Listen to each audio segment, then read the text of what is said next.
We still forgot. So now we are officially recording the meeting, and we are talking about YouTube. We'll also upload last week's video as soon as we're ready. Okay, we'll have that edited and ready to go. So we're going to talk to you guys about how to put together a playlist.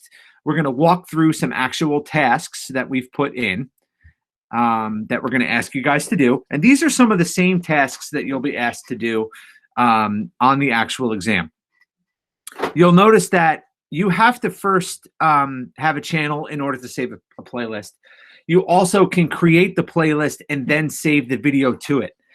You also see here with these different icons, the lock, the link screen, and then the little world here. We're going to talk to you about what those different things are, because there might be reasons why you don't want to share a playlist with everyone.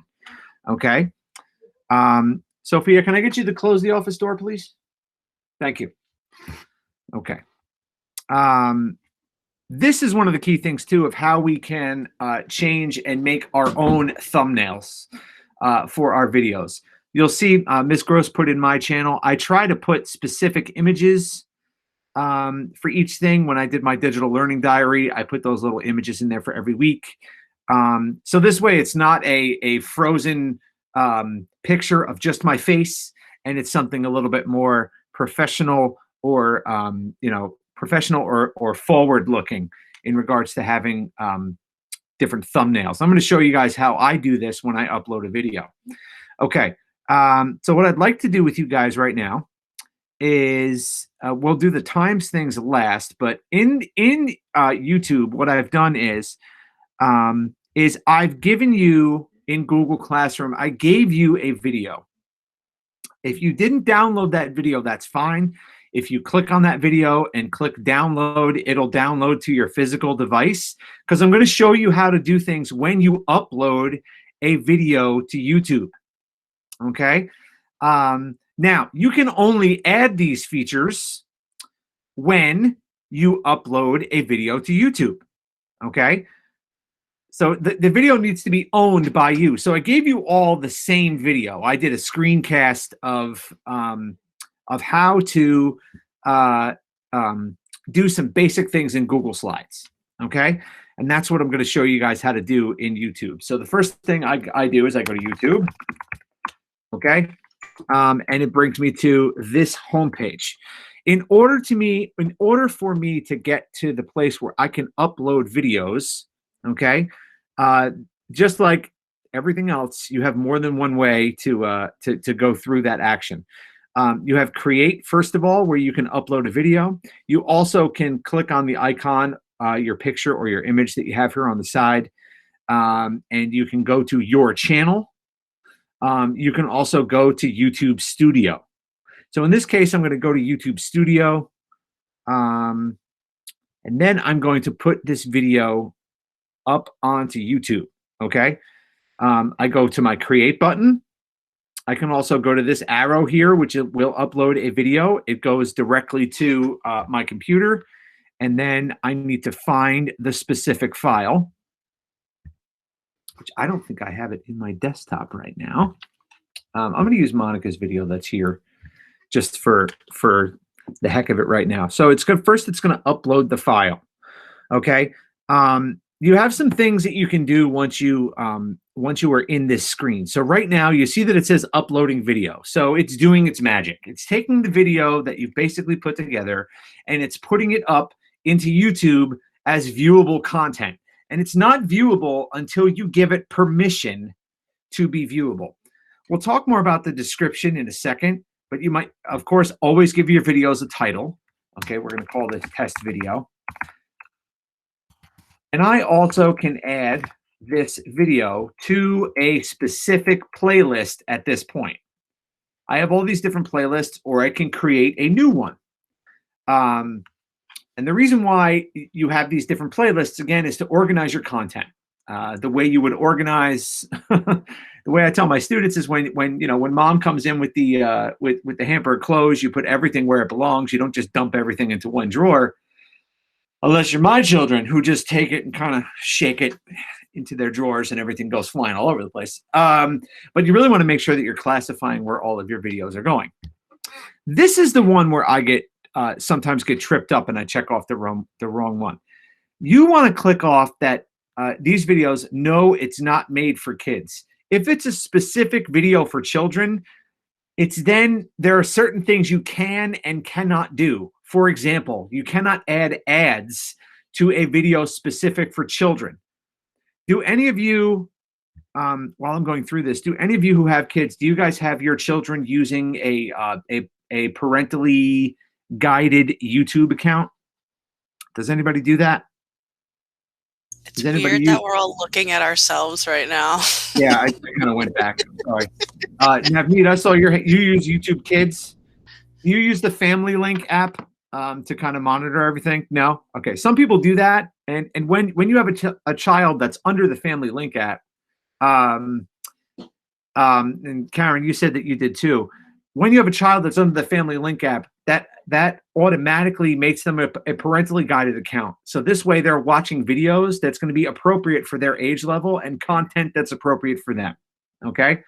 And some kids don't like that because, you know, certain things that maybe they're watching get taken away from them, like video game streaming or, you know, other videos on there that might have questionable content that's not rated for them. Okay. So that's the first thing that happens when we check this off. So the reason why I check it off, no, it's not made for kids, is also on future screens. I want to also add cards and add some additional features to it. Okay. I click next. Right now it's standard definition. I can add things at the end screen. I also can promote other content during my video. That I can't do until the video is done processing. And then the last screen, which is visibility. These three things are probably where, for those of you that are uploading things to YouTube, are probably where the wheelhouse that you are in. Okay. If you make the video private, the only people that'll be able to watch the video are people that you choose to watch the video. For unlisted, that means it's on YouTube, but the only people that can watch it are people you give the link to. And then those people can also forward it on to other people. And if you make it public, it goes public on your channel and anyone can watch it. So please make sure that you're watching the videos that you are putting up on your WTSDNJ.com account, okay? That's something that's going to be very important for you to do. You also can schedule this if you want to make it public on a specific day. Maybe you've done something for, I go back to Miss Wyman saying about volcanoes. Maybe she makes a little screencast about volcanoes and she wants kids to not see it until this coming Monday, but she's got it done. She can put it up on YouTube and she can schedule it. And that's essentially what happens when you upload your video. Now, the other key thing that you're going to see here, when I go back, now that the video has uploaded, you're going to see these screens are going to populate 3 images that are going to be the thumbnail for the video itself. And it's really going to take any random image that's there. Sometimes it looks for a face. Sometimes it looks for an image of something. And that would be the image that is sometimes used as the thumbnail. There are 3 defaults, which you can't really change because they're auto-generated. And then you have this one here that says upload thumbnail. That's where you can upload a specific original picture. So if I go back to Forms and Sheets, let's say that I want this to be my image. I just simply take a screenshot, okay, which is going to save directly to my desktop. And then I can upload the thumbnail, which it wasn't done yet. I can upload the thumbnail. Let's try that again. There we go. It's going to give me the screenshot. And now this is going to be my thumbnail. This is going to be the small image that everyone's going to see when they actually see my video. Okay. So those are some of the things on how to personalize your videos when you go up to YouTube. One of my favorite features, which I kind of forgot was there, and then Ms. Gross was like, oh, show them this, was this time stamping idea. When you put the times in of your video, this is really cool because what it does, sorry. Click view assignment if you want to copy it. Yeah. So if we copy these times and then I paste them into the description, I'm gonna go and we're gonna look at this video on YouTube, and I want you to see what happens when you put the times in on your YouTube video. Okay. So when I go down to the description,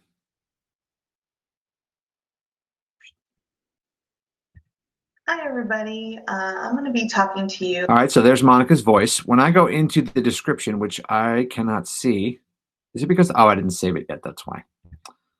Let's do that. Sorry. Put these on, let's save the video. Okay, now.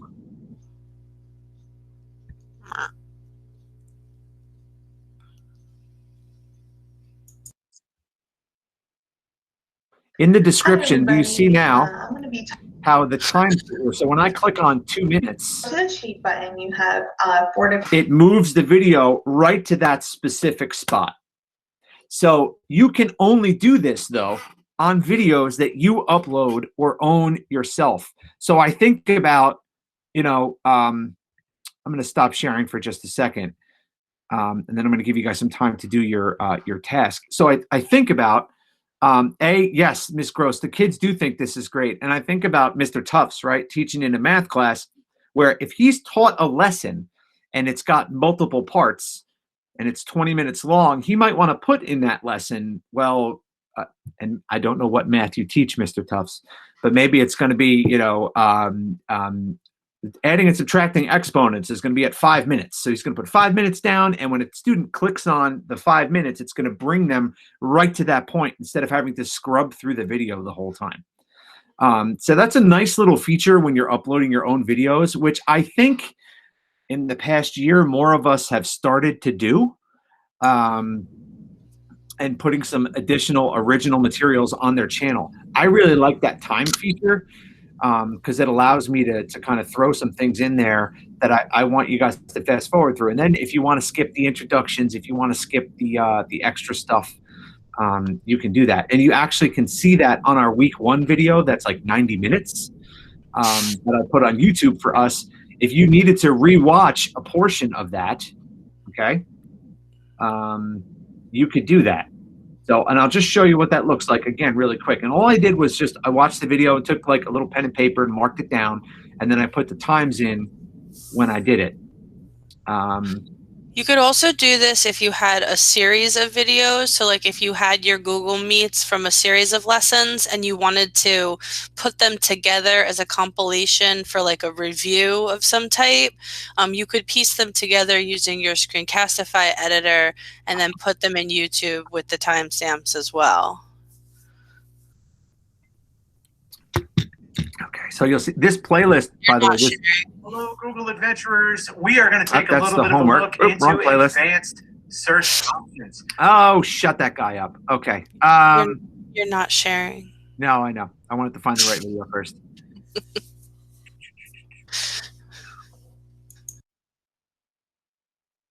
Sorry, it's in my studio. I just can't find it. Too many videos.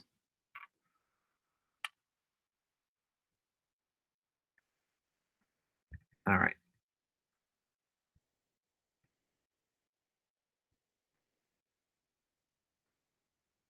So I go over here to my videos, excuse me, my content, which is then going to bring me to my videos. This was the level 2 week 1 video that we did. As you can see, I also can go back after I've saved it and I can change it. I put all these times in. So now when we go to look at this video, which I've just copied, and if you were to have missed something, or you were busy and weren't able to come, but you only really needed a refresher on one specific thing, just to kind of keep track. You can go right to the right to Google Docs at 48 minutes. The reason why we're talking about Docs is because, like Monica mentioned. So that brings us back to you know, what you can do with YouTube and how you can organize your content a little bit better to present it specifically to your students. It's a nice little feature and pretty simple in regards to the timestamp, and it's definitely something you might want to use, especially if you have instructional content that's over a certain period of time. Okay, so those are some features that you yourself might want to grow with Google and start practicing when you're uploading your own videos. But your task today, okay, is pretty simple. We want you guys to be able to share a playlist. And what you're going to be doing is you're going to share a link to the playlist on the spreadsheet that I've given you on slide number 12. So anything that's part of your subject matter, whether it's science, math, social studies, if you're elementary, you know, since you teach everything as an elementary school teacher, you know, pick a subject that you like, or maybe find a couple, make a playlist, and you're gonna share that playlist. We tried to make these tasks as close to what they would be like on the exam as possible. Okay, so the sheet that I believe Miss Gross just gave you the actual presentation. And again, the task is on slide 12. I'm going to monitor how you guys are putting in your links. So it looks like Mr. McDonough and Miss McDonald may have done this last time, which is okay.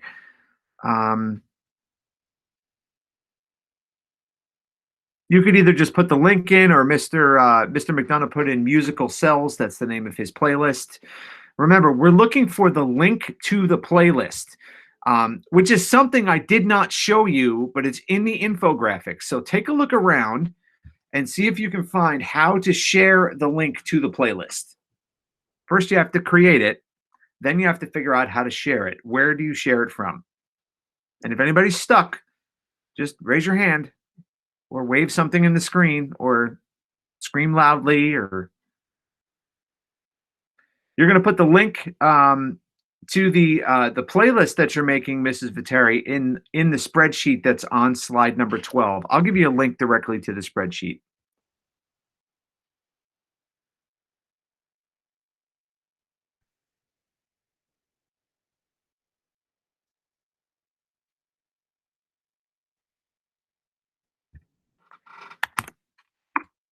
There you go. We're going to go into forms and sheets next. Don't go ahead yet. Nope. I'm just letting you know that that's where we're heading. That's where we're heading on our journey. Another thing, if you're maintaining a Google site for your classroom, you can also embed a playlist. So not just one video into your Google site, but the whole playlist. So if you had that playlist link, you could do that. You have a lot of features with YouTube. You can blur things. Yes, you can blur things, which it's not great, but you have the ability, if you have a child whose face is there and you need to take it out, you can do that. You can put a little blur dot over it. If I'm using like student work examples, I'll blur out their names so they can't see whose work I'm showing.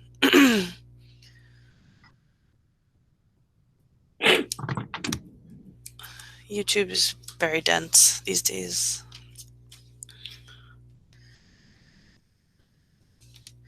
It'll be interesting to see if because Google's getting its own screencasting, if that is in any way connected to YouTube.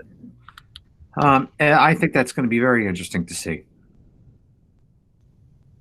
Because YouTube's technically not like an educational thing. It's a Google thing that we use for education. So if you are having trouble finding the link to the playlist, please do not sit there and struggle. We will model how to do it for you, but we want to see if you can figure it out and you can find it.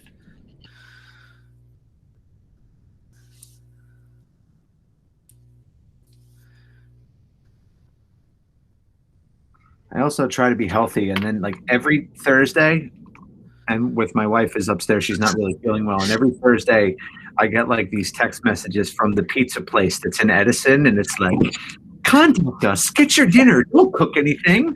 Yeah.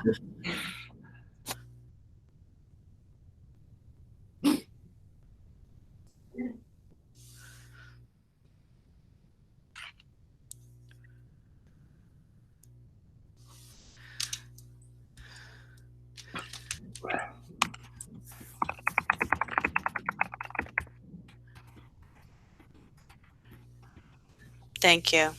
Yes, you don't want your playlist to be set to private unless it's just for you.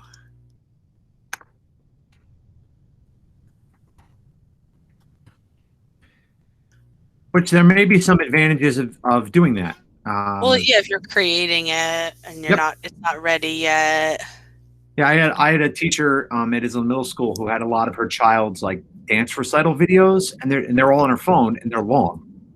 So you can put them on YouTube and like or in Google Drive even, but you can put them on YouTube and you can kind of put them in a playlist and make it private, and it's just there. It's just being stored there. And then later, if she wants to edit them or cut them together, or just so she has them for posterity's sake, she can keep them there. Okay. And thank you. And yes, Andrew, thank you for that one.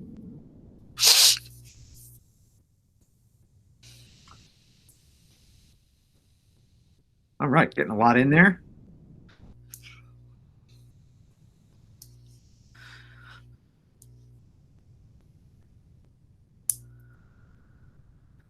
I like that you can put videos in multiple playlists at the same Yeah. time. Yeah, they're check boxes, so you can, like, if it was a Google like drawings video, but you have like a Google and a Google Drawings and like Google Apps for Education, like you could put it in all those different playlists. Yeah. Ms. Verdi, your link brings me to the channel page, not to a playlist. So if you need help, let me know. It might have just been a matter of where you copied it from.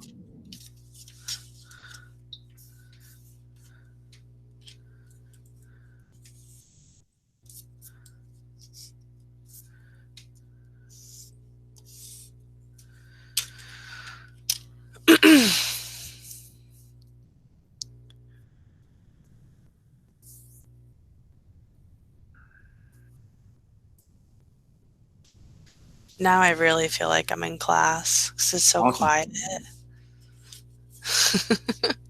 I like how a lot of you like put these in as they're almost like themed. I know I'm looking at Miss Wyman's right now, and it's all about plate boundaries and continental drift and stuff like that. So it's good because you can really like go by subject area and create something that's going to be specific to topics.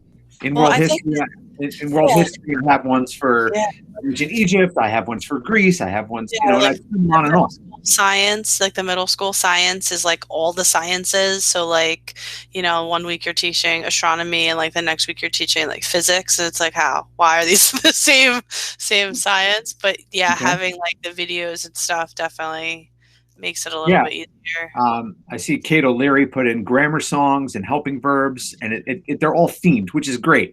It's just another way, instead of you going back and hunting through your lesson plans and looking for that link, you can make playlists for each specific unit that you're teaching to have videos available for you at a moment's notice. So it looks like we're pretty much all, squared away with that, which is awesome. Some people are changing it to an actual name. Thank you, Katie. Thank you, Mr. McDonough. You don't have to do that because that was not in the directions. Because remember, Web Assessor don't care. Web Assessor just wants to get the information graded. That being said, you'll be looking for an activity like this on the exam. Okay, your principal has asked you to curate resources to share with your grade level team. Put a playlist together of this topic and send something out here. It's going to be something, not that exact task, but those type of things. Share the link, email it to. You'll be doing multiple things with that link to your playlist. Okay. So I think we're ready to move on to forms, and then the wonder. The fascination, which is sheets. I mean, who doesn't love a good spreadsheet? So. All right. So forms, let's jump right into forms. All right, guys. Let me see.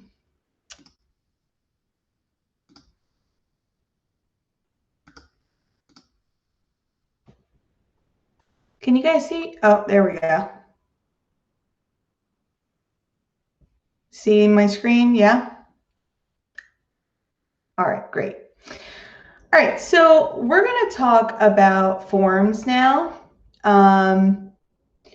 Forms, I have to say, I really wasn't using forms personally a lot, probably like 2 years ago. And now, ever since we went virtual and everything went upside down, I use forms like all the time. So I don't know about you guys, but forms I really feel is kind of underrated. So plus it's on the exam. So let's talk about it.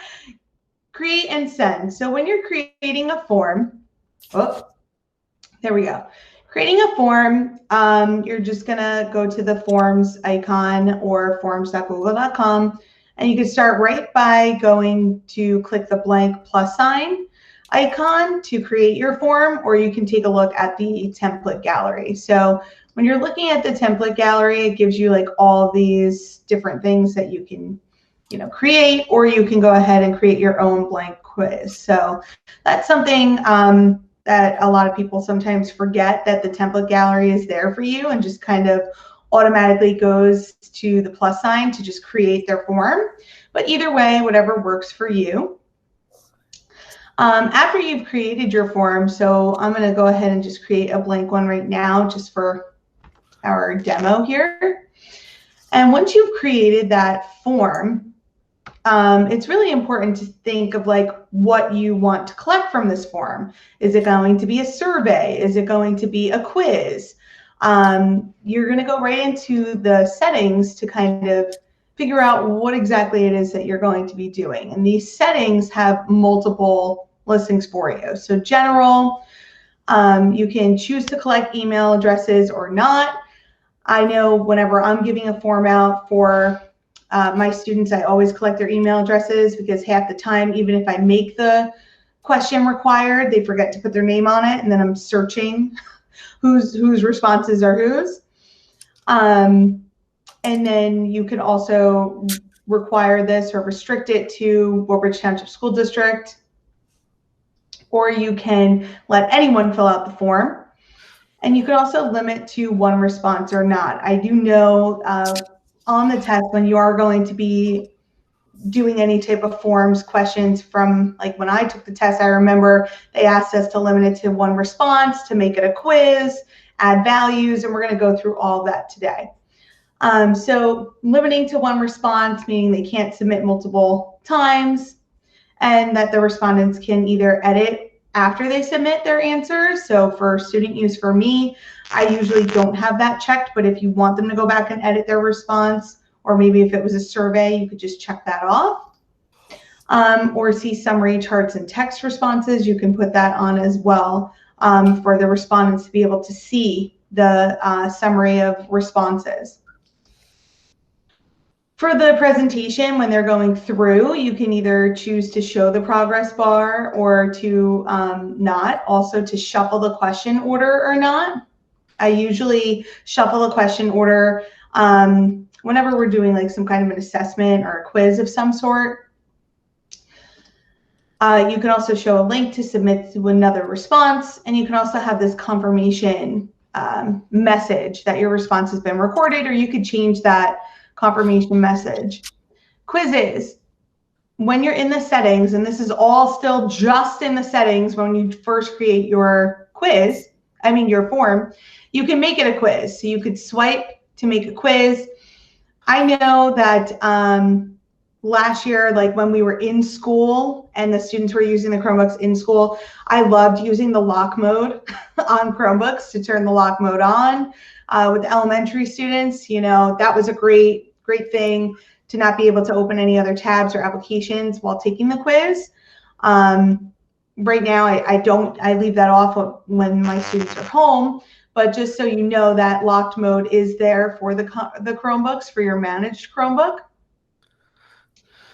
With the grading, the best part about forms is that it's automatically grading for you if you allow for the auto grading, if it's a quiz.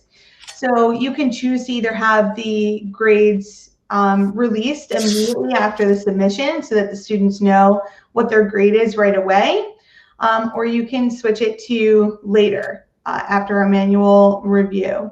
Now, terms on email collection, again, we don't have Gmail. I know. We don't have Gmail. We love Gmail. We want Gmail, but they're not going to be getting any type of an email or anything from the form. So that is just something to keep in mind. But respondents can see, you can choose to see if they want to see missed questions, if you want them to see correct answers, if you want them to see point values. So whatever it is that you want them to get from this quiz, it's really customizable here in the settings. So just a quick, overview on how to create your quiz. Now, when you are ready to send the form, and I know we're just creating it, but when you're ready to send the form, you've got this lovely send button right here, which is going to give you all of your options on how you can send the form for people to fill it out. The first thing I want to point out is you can add collaborators. So let's say you and your co-teacher want to both have access to the form to change or make any edits.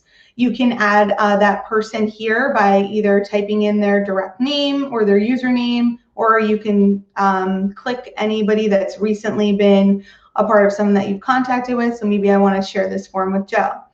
I can change to see if he's going to be the editor. When you add these, you can look at the settings as well to share with people. You can either choose to have them change permissions or share. You can have them view and have the option to download, print, or copy. So that's just something to take notice of as well. You can go ahead and click send, and then Joe would be able to also make any edits or changes to the form while you're on the form. When you're sending for your students, again, you can send via email. You can also have this checked or unchecked to collect respondents' Woodbridge Township email address. Again, with the email, it's with Gmail, and certain things are happening as that way. But usually the best way, I think it's personally the best way, is I use obviously the link. You can shorten the URL, copy the link, and post it wherever you want your forms to go. I also, in the beginning of the school year, embedded a form for parents to fill out so I can get to know their students better. So you can embed the form directly into like a site if you want to have that on my Google site from beginning of the year. So that's something that you can also do when you're sending the form. And you just have to make sure you change the settings for anyone to be able to fill out the form at that time. I know that was a lot of info. And next is more my favorite part, is to change and customize the themes. So, this is what your form looks like whenever you just create it, but you could turn it into something that looks a little bit more different, a little bit more customizable. And this is just an example of something, my attendance form for my students, that they fill out for me every day. So you can completely customize it. You can change the theme. You can change the header. You can upload your own header. You can change the theme and the background colors, the font, and it just makes it more aesthetically pleasing, if you will. You can select the header from different pre-made themes. They're all organized by category, or you can upload your own image or photos from the Google Drive. So when you're going to customize your theme, you're going to find this little customize theme button here, and you can go ahead and choose a header. Now, like we said before, you can have any choice from any of the themes that are here. St. Patrick's Day is coming up. You can click on some shamrocks, if you will, and then it automatically changes the theme and background color to match your header. So you can play around with your background colors and your theme colors. And then the font, you have 4 different choices to change your font style for your form. So just quick ways that you can change your theme. If you want to upload your own header, you're going to go to choose image, and you can upload something from your device, and you can browse right from your computer, whatever it is that you might want to upload as your header.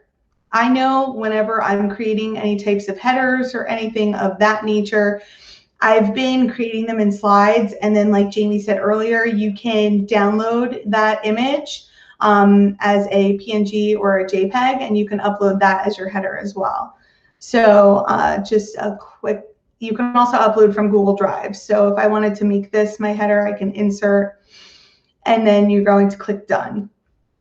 When you're uploading your own header or you're customizing your own header, it's just important to make sure that you have the correct dimensions.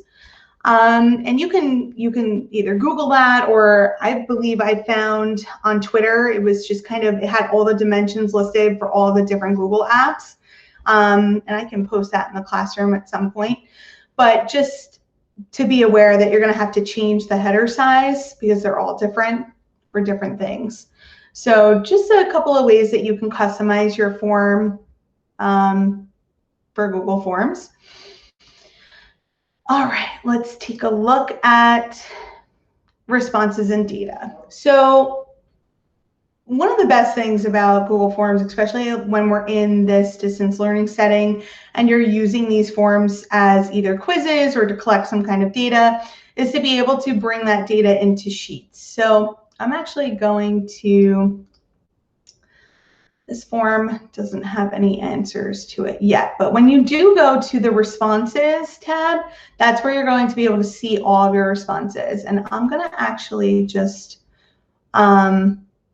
show you really quick my attendance form from this school year. So just hold on one second.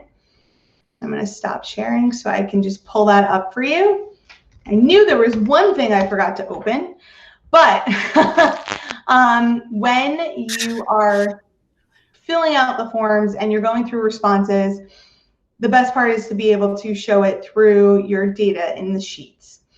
And I like to do it, especially if you add like a question for the students to be able to just type their last name, and then you can sort the sheet alphabetically. It's a game changer if you're not using grade transfer to put your grades in Genesis. So it's just something to think about and something that you can use. So, okay, I'm gonna pull my form. Do you guys still see my screen? No. Okay, thanks. I'm gonna just reshare. Yeah, Melissa, I used Forms so much this year too. I really, really like using it with the kids, especially just like even as like quick exit slips. And that's actually a template in the template gallery that you can use and kind of just change it for based off of what content you're sharing or you're using. All right, so this is my February attendance sheet, but if you wanted to see the responses, you can go ahead and click on the responses tab, which is of course taking forever to load. And once you're here, you can see a summary. You can see by question, or you can click by individual. So you can go through and see what their individual responses were for that day, something that they've shared. And the summary, my favorite really is to actually kind of look at all of this information here, the bar graphs, the pie chart, seeing how people are feeling today for throughout the whole responses for the whole form. I mean, we've had 343 responses so far this month, but just something to take a look at. Now, when we're talking about the data visuals and sheets, you're going to go to the responses tab and the sheets button. And when you go to the sheets button, it'll actually transfer everything into a Google Sheet, which is pretty amazing. Gives you your timestamps, and then each individual question goes in its own column, and it organizes all of your information in a nice spreadsheet. And like Joe said before, who doesn't love spreadsheets, right? Gotta love spreadsheets, keeps everything nice and organized. So this is a great way to be able to get all of your information at one time. So I really think that that's probably one of the best parts about forms, is to be able to kind of show everything and organize it in each category in a Google Sheet. So I think that that's really great, and it's super customizable. So the other thing that I just wanted to mention is I remember from the actual test is when you are sending, sometimes they do ask you to make sure that you shorten the link, so you have to have that, but there's also the other section with making it a quiz. So this is probably one of the most important parts, is making sure that you're making this a quiz and turning it on. And when you're adding a question, after you've done the quiz at this point, what is 2 plus 2? Okay, when you're here, you can add any image that you'd like to per question, which has really been great for creating any types of assessments for my students this year. You can also add images as your answer, which is important to know. But when you're doing your quizzes, I know that you're going to need to add your answer key. And when you add your answer key, you're going to select what answer is correct, as well as change the value for your points. So if you want to make this question 5 points, that's fine. You could also have the option to add answer feedback if you'd like. So feedback for incorrect answers, feedback for correct answers. You can link to something. You can also include a video, maybe even if it's like a tutorial that you want to link for some kind of an incorrect answer, you can do that as well. So just so that you know, you have all those additional options when you're doing your quizzes with your answer key. You're going to just click done, and then you can see all of your changes have been saved. Don't forget, when you are when you're adding your questions, you have all of these different options to add for your questions: short answer, paragraph, multiple choice, checkboxes, any of these. Your drop down, you can have a file upload. All of these can be part of your question. And on the side, this little toolbar that follows you throughout your form, adding your question, you can import questions from previous forms that you have created, which is a cool feature, especially if you're working on like a second part of a content area. You can add a text section. You can add an image section. Maybe if you wanted your children to look at some kind of a map or something and use that image for the questions that follow. You can also add a video. I know that last year I created all of my spelling tests in forms for my students.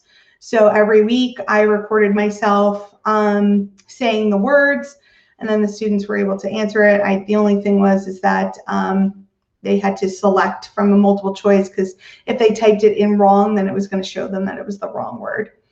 And last but not least, but you can add a section. So when you add a section, it just breaks your form down into different sections. And after section 1, you can choose to go to section 2 or submit the form of your drop-down menu. So that's pretty much my spiel about forms. And we are going to go into the task now. So for the task, I know it looks like a lot of information, but really it's really not that much. You're going to go ahead and create a form named After School Activities and choose a new theme and header to customize it. And after you've made your customizations, you're going to add 8 sections or pages. So that was that last button here to add another section, and label them all of the different sections here related to after school activities. Going to add a short answer question for your name in section 1. Add a multiple choice question for type of activity with these 2 activities. And based on the choices, you're going to add multiple choice questions for your answers for the types of activities. All right, so we're going to go ahead and take some time to go ahead and fill out those forms and create those forms. And we're here if you need anything.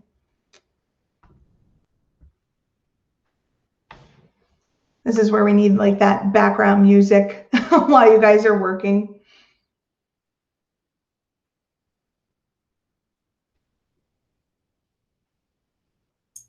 And like I was saying in the chat, they're going to have you create like a bunch of forms but they don't have you get like crazy with them on the test. It's literally like, make a form. It should have a field for student name. It should have a field for parent name. It should have this multiple choice question. These should be the answers. Like, it's very like generic. They don't have you like, now customize it with a personalized header. Like, that's really Very for, like, true. yeah. Even like the hyperdoc, like Google promotes like these like beautiful hyperdocs, and then when you create a hyperdoc on the test, it's like, throw this link in anywhere, and you're like, just a random link. They don't even want you to make it text. Like, it's just like the long hyperlink to the website, and you're like, I would never do this, and you start shaking. Yeah. No, but I'm glad too that I saw that Karen put in the chat about losing the answers and not saving. But yeah, I'm definitely looking forward to the update coming, that it's going to save, hopefully, the answers, and you can continue working on the form later. There was also, Maria asked about the get pre-filled link. From what, I've never done it, but from what I understand, if like you had to like frequently fill out forms, you could like have like your own like pre-generated responses. So like if you like always had to fill in like your name and like your school or whatever, you Right. could have like throw those responses in, and then you just go through and answer the questions. It couldn't pre-fill, but that's in theory. I've never put that into practice, so I could be completely wrong on that one. Yeah, And I haven't done that either, but yeah, that's and the same without idea I have with it. having like an edit history, there is no way to see if a student opened up a form and then didn't finish it, because yeah, I've had kids like tell me that too, and I'm like, that's funny because you had 40 minutes to answer 3 questions, and now you're telling me it doesn't work. Exactly. Oh, my Wi-Fi went out halfway through my test. Oh, that's a shame. You're gonna have to start from the beginning. Maria's like, yes, that is You what have until happened. midnight. Good luck. Yeah, no. So Very with true. Very forms true. update, there will be an edit history. So a version of their form, when they open it, just like when you make a copy for each student in Google Classroom, right? As soon as they open it, right, it makes a copy and puts it in their drive. Even if they delete it, right, you could go into your classroom folder and see if that student actually opened up your assignment or not. So with forms, I think that that's going to also be the case, that a copy of it will save in their drive, so then they'll be able to go back in their Yeah. drive and open up their copy of the form. I'm not sure what happens to that form though once they submit it, because we wouldn't want them to have like, it would be like, I guess though, like if you gave a kid the test, you would hand back the test and not worry that like they're gonna like share the test with other people.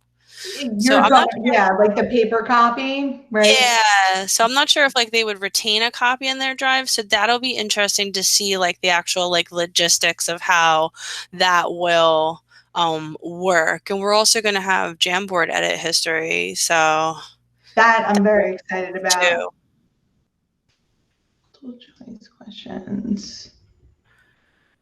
I know next teachers will be like, if I have multiple students working in the same form, how can I see who answered which question? And then Google's algorithm explodes. Andrew, it's just those choices that are listed at the bottom there. So just fall or spring. So you can have soccer, fall or spring, and submit. Music, band or choir, and submit. You can really make it any of those choices that you'd like. It's just kind of practicing to give you those multiple choice questions and the actual choices that students would be able to fill out. I hope that made sense. And I think that people are intimidated by the sections. Yes. Like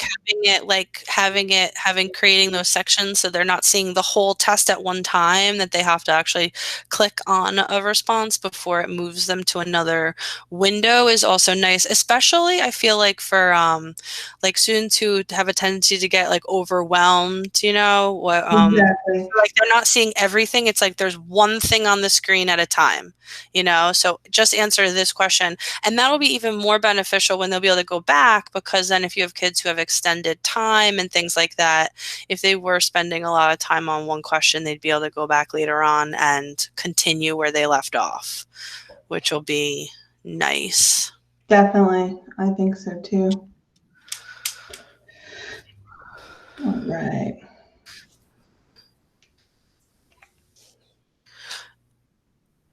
And again, if you don't finish your form, that's Yeah. okay. Or if you can't figure out how to do something, let us know. Yeah, that's what, Karen. Yeah, you don't have to share it. Just Yeah, no, Sherry, it's just, know that you can make it. yes.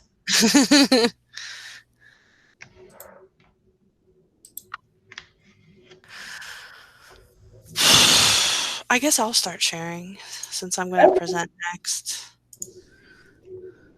I did stop, right? Yeah, you're good. Perfect.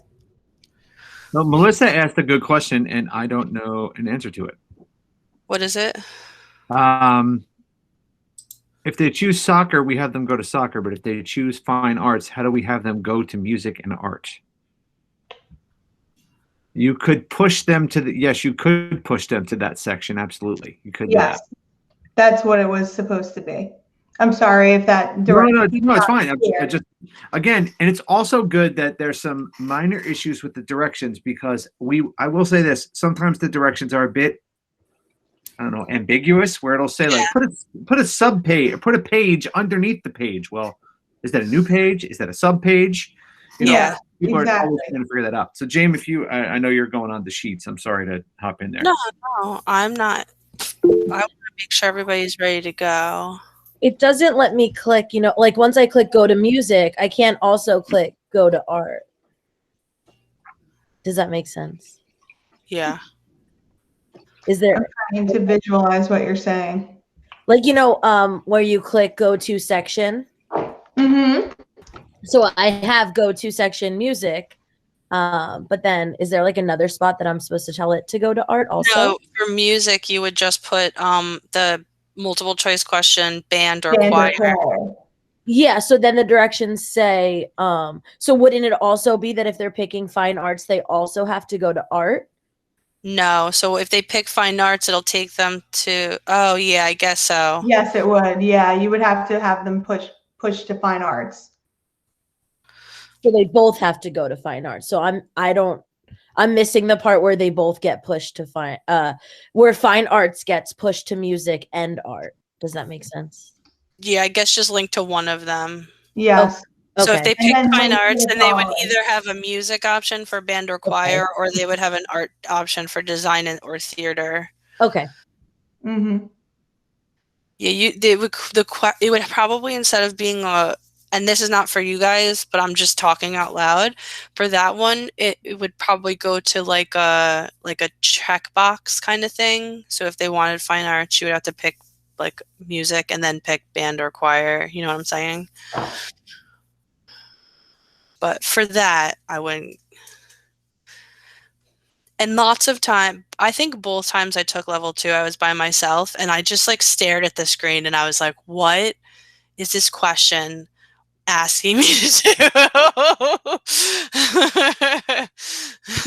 So that's good that you had that experience.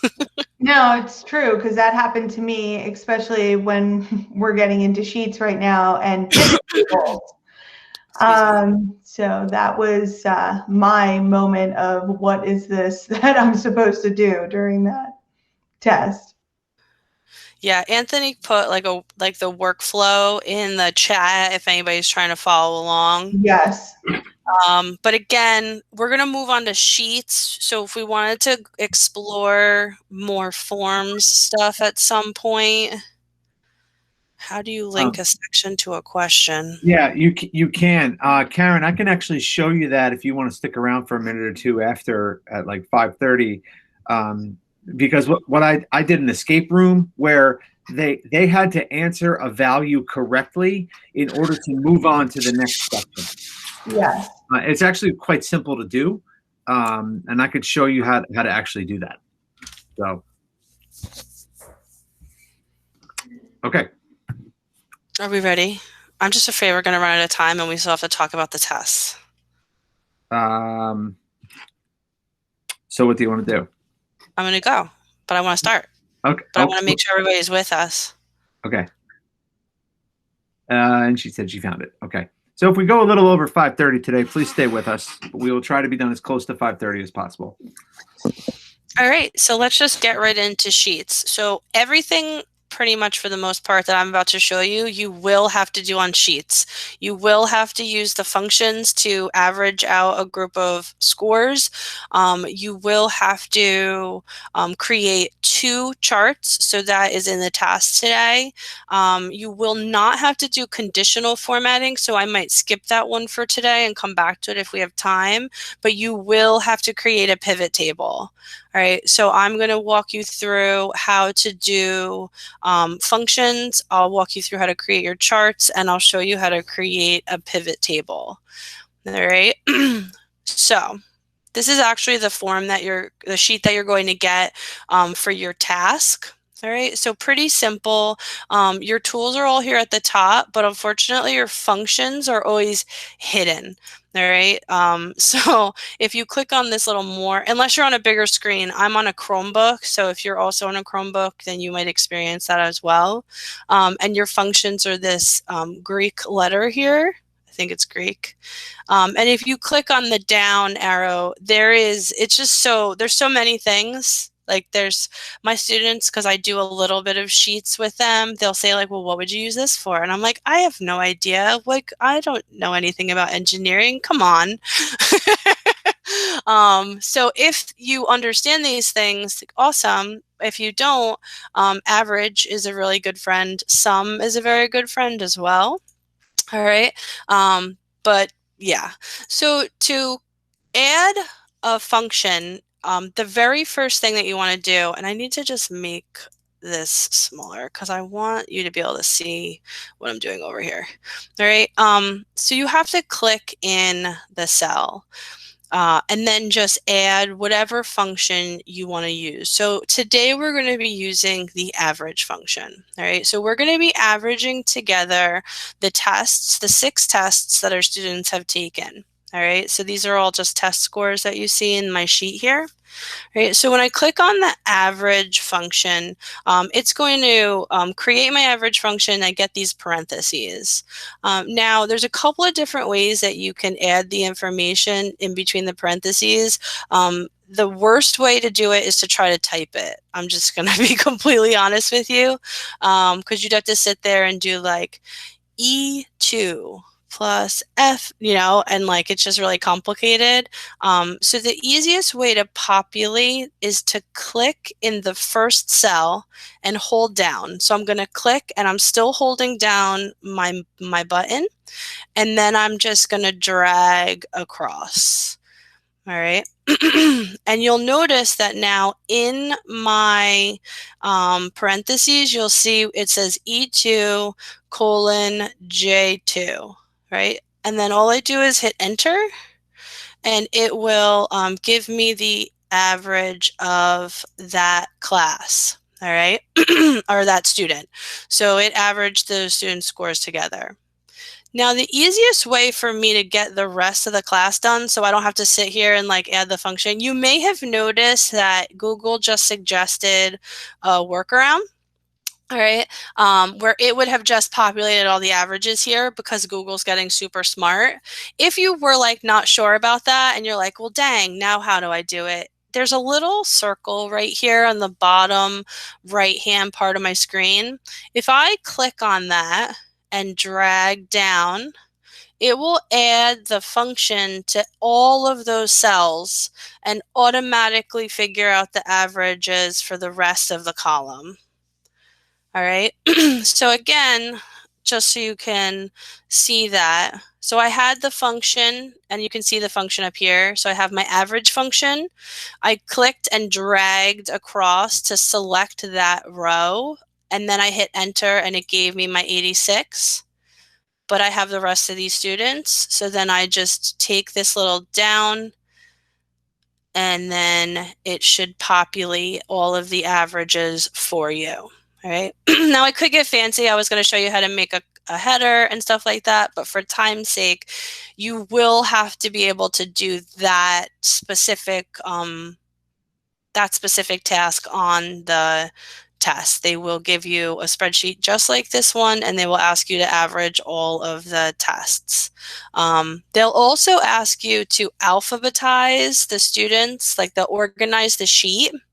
The fun thing though is that if you just try to organize a sheet and you don't freeze the top column, so let's say I wanted to like reverse this, it will take your top column and move it. So you could click on it and drag it back up to the top, or if you don't know, let me just go back. If I click on this row here, view, freeze, one row. Now when I do my reordering, it won't move that row because I froze it at the top. All right. And you'll notice that the average is changed with it as well. All right. Even though like I added this column. So that's averages and reorganizing. How are we doing? All right, so another thing that you're going to have to do on the test is create 2 charts, all right? So the easiest way to do that is to go insert chart, all right? And then it's going to bring up a chart. It takes a minute because it's like, well, what information did you want in your chart? Because I really didn't select on anything. Is it working? Yeah. All right. So it just kind of grabbed some random data and like threw it into a scatter chart. All right. If you wanted to get more specific, I like to do this is like testing. If I want to show kids like a comparison, I will highlight their last names, then I'll insert the chart. And then down here where it says series, all right, I can click on here and now I can add a data range. So let's say I wanted to add my test 1 scores. So let me just move this out of the way for a second, right? So maybe I want to do a comparison between test 1 and test 6. So test 1 is in my E column. So in my series, I'm going to do E2, and then you have to use your colon here, and then E16, because that's where my list ends. All right, and if you don't have your bearings in a sheet, people are always like, but I don't know what I'm supposed to put, right? At the top, you have your letters, and on the side, you have your numbers. Once I like grabbed hold of find your location on the plane, right? Where am I? I'm in D4, right? Think of like Battleship. It definitely helps. So once I put in my data range and I click OK, I'll see data start to populate on my chart. Now I want to do a comparison. So I'm also going to add in the J column, right? So J2 to J16, because that was test 6. And once I add that, you'll notice because I had my B column highlighted when I created my chart, it automatically, these things are so hard to move. It automatically put their names at the bottom. And now I can see their first test versus their second test side by side. So you could show your kids your data. Now I could get even more customized, right? So if I wanted to name the chart, I could name it, comparison test 1 versus test, that's not test, that's test 6. That's not it either. I think the battery in my wireless keyboard is dying, so every once in a while everything gets lost. I can also add in the titles of my axes. So my horizontal axis here is the student name, right? And my vertical axis is average, right? So you see now I'm starting to create like a really nice chart. And this would be really good too if you were trying to share out the data that you were creating. There's another thing. You can add the names to your legend, and I never remember where it is. But yeah, so once you have it set up, so again, for the x-axis, I had the last names, and then under series, I had my 2 columns. My E column had test 1, and my J column had test 6. So now I have a side-by-side comparison of those tests. There was something. I don't know now. I'll figure it out. But so once you have your chart set up, then you can play around with the different chart types. So this is where if I created this type of chart, then I could just copy it and change it to a different kind of chart. That looks weird. I don't know that I would do it that way. But you could definitely look, just click on these and see what kind of visualization you can create with your data, because that's really what Google is looking for. Oh, here, now it did it. So if I put the bar chart this way, it gives you your legend. So test 1 versus test 2. And if I stretch this, like if I make it bigger, it will make the bars bigger. So that's good also. And then once you have both of your charts, honestly, you just leave them on the sheet. It doesn't matter if they're blocking the data or not, especially when you're taking the test. The web assessor don't care. But another cool thing about these visualizations, and you also get these in forms now, right? So if you've ever gone to your responses in forms, it will automatically create charts out of the data that you get from your students or whatever. But if you were in the form itself, and then you can also copy these as images. So if you were like working on an IEP, or if you're in some area, if you work with special education students and you're tracking data, or you really want to start using your Linkit data to really inform your instruction, Sheets is a user-friendly tool. Excel is amazing and it can do like so many great things, but it's very dense, especially for people who are not used to using spreadsheets, right? And then the very last thing that I'm going to show you is pivot table.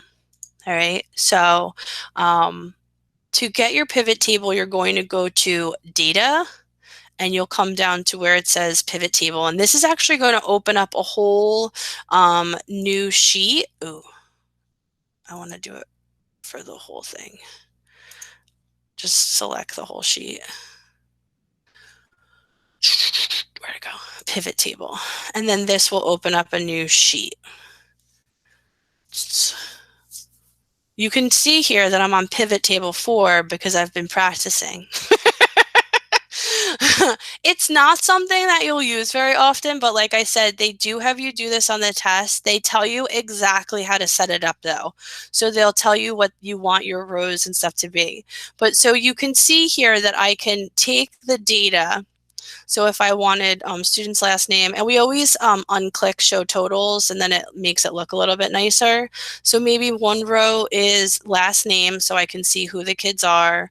Maybe again, I want to use like the same testing data. So I add test 1, and then I add test 6, let's say. But then maybe I'm really just trying to track my seniors. So maybe this is like a resource math class, so it's mixed grades, right? So I really want to focus on just a specific grade level. So if I add my grade level, and then I can come down to where it says filters. Oops. I got this. There we go.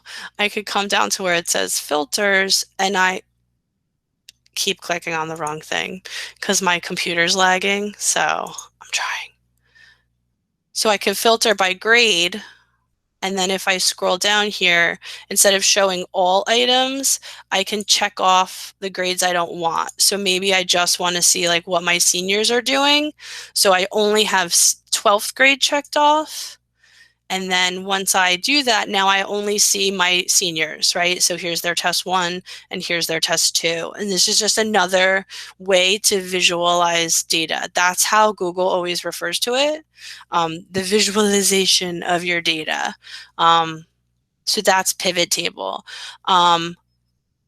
Honestly, I only ever use the rows button. I don't know if that's just because the way that our spreadsheets are set up, they're like always look like this. They always have like names on one side and like the headers on the top. But I guess if your chart or if your sheet was organized differently, then maybe you would use the columns row. I mean, to like add columns. But I think, Joe, am I wrong? Like, I feel like I only ever use rows when I make a pivot table. For the most part, yes. It's going to depend on what data you want to sort, but for the most part, you would use rows. Yeah. Because really, nobody sets up most people don't set up their charts with the headers in the column, the information in the column part, and the data in the row. Like if you had your students' names at the top and then you had their tests going down, that's when you would use columns. So, but you could go ahead and start the task because, or maybe not do the task, maybe practice at a different time. I think that would be good. Maybe we can revisit this tomorrow. Yeah. Or next time. And I'm about to blow your minds. If you're a Friends fan, go to Google and put in Friends Ross and click on the couch that's in the right hand corner, and you'll see what happens. It's actually quite amazing. Melissa's laughing because she saw it. Isn't it awesome?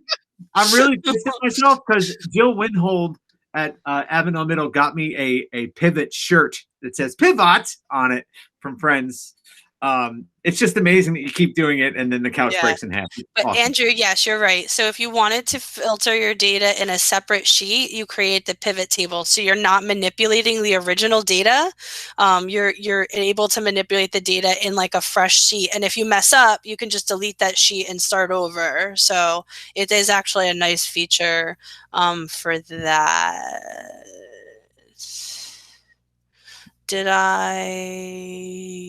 No, I thought I made it. Are you looking for my sheet?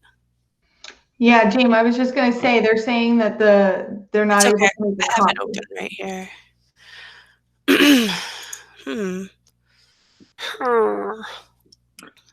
It's probably still restricted. It is. Me all the time. Yeah. All right, guys. You should be able to refresh and make a copy now. So before you go into that task, though, which I know some people are anxious to practice some of these skills, we're going to put this up for you later for you to watch, and we'll make sure to timestamp it too, so you can go right to pivot tables. Because some people have sent me messages on the side like, "Oh, I'm a little lost on this one," which is totally fine. Because I'm lost. I was lost on it too, but I've actually found some use of it. Like, if you had a bunch of data of like 8th graders who, I think we still have that sheet too. Do we still have that sheet? Yes, we can show that to them too. Yeah, at some point. Yeah, so maybe we'll do that one next. So you'll see here for the exam.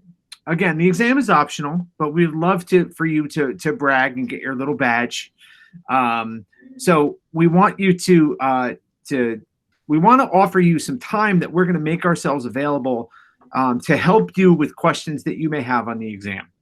So what we've done is we've kind of looked at our own schedules to give you an opportunity to use us as a resource. So the 3 trainers will kind of be hanging out in a room right in this Google Meet.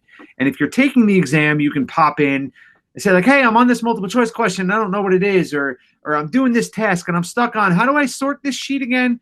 So, because we want to be there as a resource to help you you know, as somewhere you can pop in and then pop back out. You know, of course, taking the exam on your own, but using us as a resource, like, you know, the way a teacher would circulate around the room and maybe answer questions as you go. So on Tuesday the 9th, Wednesday, no problem. Tuesday the 9th, Wednesday the 10th, and Thursday the 11th, we're going to make ourselves available from 3 to 6 p.m. Does that work for elementary school people, or like what time do you guys get home? Like, I just want to make sure that that time is going to work. Or should we maybe shift things a little bit later? High school gets out later than elementary, I think, don't we? No, you're asking the wrong Yeah, dude. I'm done. High school's done at 2:20 with our last class. Okay. So So look, and if you said to us, oh, we're starting at 3, I'm going to start my exam at 3:30, like someone will stick around. Okay. Yeah. Like those are general time frames. So, but you know, we're not going to be available all night, but we definitely want to make sure that we're around for you guys to give you a hand. And also on March 13th on Saturday morning from 9 to 12, if you decide you want to take the exam, if you're, you know, this way you don't have any work responsibilities, you can take it during that time too. You have 3 hours start to finish to take it. And once you register for the exam, you have a 7-day window to take the exam. We'll talk more about this a little bit next week, but you know, we definitely want you guys to take it if you feel that your skills are good. We have some more to do next week. We're giving you some homework on Google Sites, because none of us wanted to teach Google Sites live in person again, because Blogger's on the test. And Blogger's also on the test. So, you know, we definitely want to make ourselves available. It would be good if you told us what day you're going to take the exam, but it's not set in stone. You might want to partner up with somebody and say, hey, do you want to take the exam at the same time? Remember, just be careful with that. Yeah. Be careful. Because they're being more. Google used to not care what you did, but now they don't want people like just having someone sitting next to them giving them all the answers. So if you do take the test with somebody, just make sure that you're never in each other's cameras. Yeah. Correct. Especially if you end up taking your test on ProctorU. A lot of people have failed their test on ProctorU because ProctorU thought they were cheating. Yeah. I would say gravitate towards Criterion. That's just me. Yeah. But we want to make sure that we give you both options. And the last thing we want to tell you is do not register for this exam with your WTSDNJ.com account, because they send you a fake testing account for you to log into, and they send that to your Gmail, which we don't have. So you need to, this is tied to the name, not to the account. So you can do it on a personal Gmail. You can do it on, you can make a new Gmail and have it be for just test taking and certifications. Totally. Yeah, you're like a person and a location. So I'm like Jamie Gross from New Jersey, according to Google. Like they don't care what your email address was or what you're changing it to. Yeah. It's your name. So that pretty much brings us to 5:30. But before you leave, we'd like you to fill out your survey. And we also welcome any of your questions about registering or taking the exam. Again, you don't want to register for the exam until, like Jamie had put there, about 2 or 3 days before you'd want to take it, because it takes a few days for you to get your testing credentials. So if you're planning on taking it on March 9th, you know, you don't want to say that morning, gee, I guess I'll register. You really want to do it a day or two before to give yourself that window. And we of course, will be there to help you through it every step of the way if you need. Okay? So if you all could fill out your survey, I guess, Jamie, thank you, Monica, for putting a link in the chat. If you could do that quickly. We will revisit pivot tables next week, maybe do another activity to practice. And please, if you do the activity for this week, it like, so when it says like, if you just go data pivot table and let it populate, it shows you here, like just make the rows these things and then just filter these things and you'll see it populate. It's not as scary as it seems. And this is the first time I've ever actually said, okay, I'll teach pivot table. Normally I make Vitaly do it because I was also intimidated by it at first. But once you know where to click, it's not as intimidating anymore. So just knowing like, oh, well, for rows, I just want last name, test 1, test 6, and their grade. And then for my filter, I only want the seniors. It makes it a little bit more like, it's not anything too crazy. It's just new. And it looks weird, doesn't it? Oh, and definitely uncheck show totals. So when you have show totals checked, it makes it look like this. And then stuff gets like real crazy. So like this, like you don't need that. Unless you know unless you want that. So uncheck show totals and it makes it look a little bit more pretty. But don't be intimidated. And again, we're recording this, so if you want to go back and we can revisit this next week if you still feel less confident.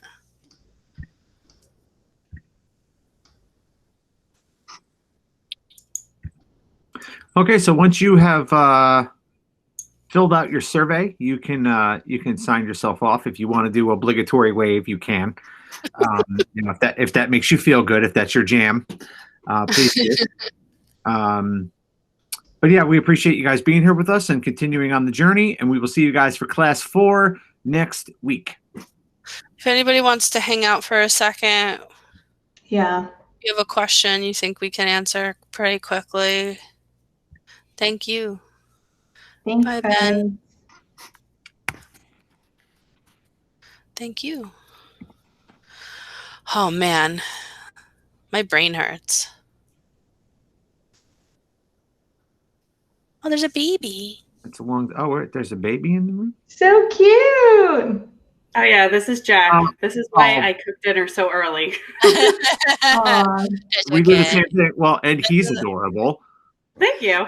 You're welcome.